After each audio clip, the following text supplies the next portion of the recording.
Hello, I'm Deborah Walters, and welcome to Friday's Query, where I answer your questions.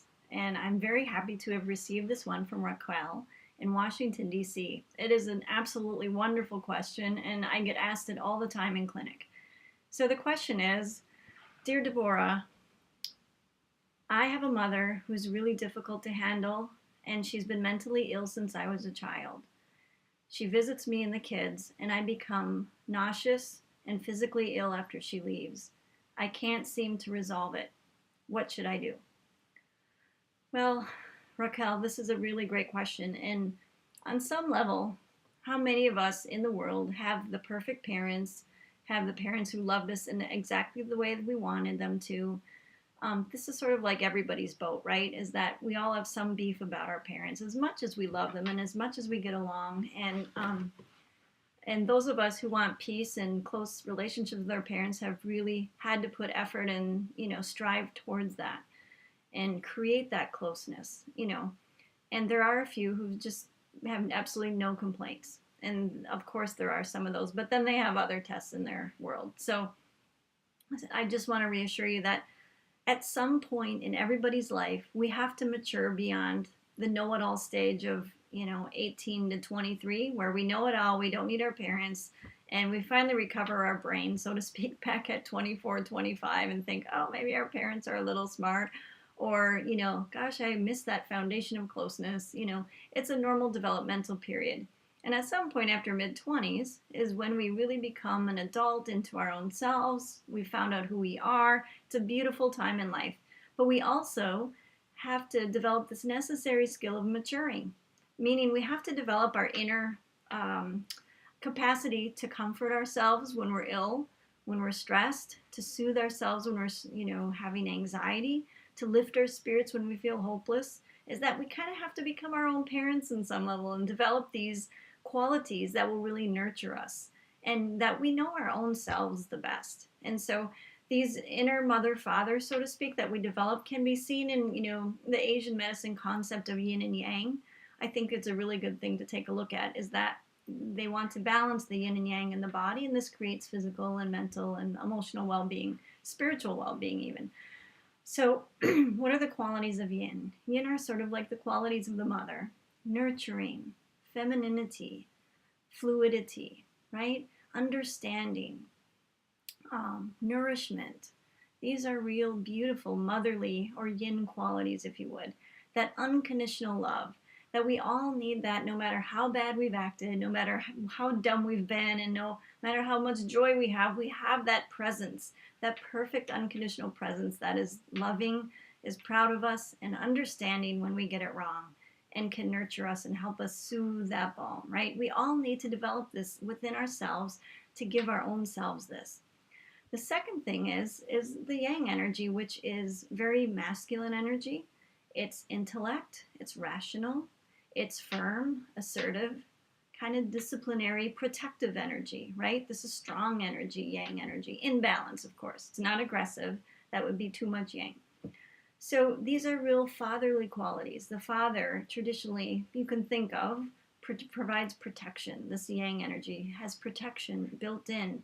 It has justice. It has these beautiful ways of disciplining. It has that loving fatherly knowledge, intellect, rationality, right? And so that at some point in our lives, we have to develop these for our own selves, and we create these internal responses inside of us. So when we run into some trouble or stress, whatever it might be, high or low, is that we have the perfect mother and father within us to help us with that. An encouraging voice, a disciplinary voice, a firm voice, right? Setting boundaries within ourselves and outside of ourselves with our friends. That we go to some place inside of us that's very deep and very supportive and nurturing and loving. And so your question about what if I have a mother who I cannot tolerate, right? That I'll never get what I want is your question, is what I'm hearing. And so what you have to do is develop these own qualities within yourself. But the second thing is to take a look at that.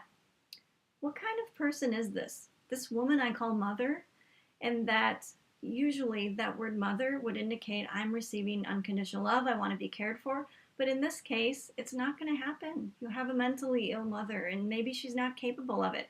So if that is the fact, you have a mother who's not capable of it, then you have to relate to her on a level that she can relate to on. What is her capacity for love?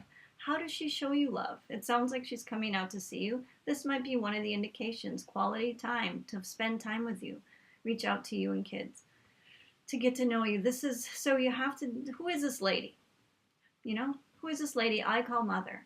And that you have to drop all of your expectations on what she can provide for you and what you want, and the dissatisfaction you're feeling that she can't give it to you, because she may never be able to. And then what remains is just building a relationship with what is. For example, what if your mother was in the nursing home and had Alzheimer's? You would have to develop a different relationship with her. No longer could you be the little girl daughter and receive that motherly, even if you had a wonderful relationship in the past with mother. Mother may not even know who you are now. And this is an interesting look, right? Because oftentimes when I work with people, and my grandparent had Alzheimer's, is you have to develop your own relationship on that level with them. When you come in, you're friendly, you see where they're at that day, how are things going. It's an, you know, a different experience, but you're not having any expectation of receiving much at that point, which is why I'm bringing it up for you, is that find out how to relate to this woman at her level.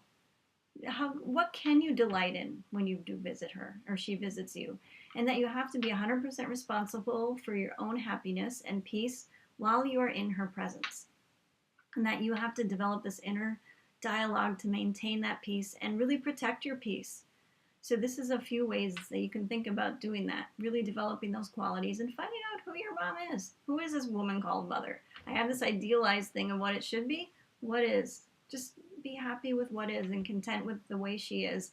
And I'm sure you have friends and you've built a real community of love outside of this. So that's the one you want to pull on and draw from. I hope this has been somewhat helpful for you, Raquel. And thank you so much for this question. It's such a beautiful question, and we all need to do it and mature at some point. So if you'd like to send me a question, please, in the subject line when you email me, write Friday's query, and I will be very happy to take a look at it and consider using it. Thank you so much for watching.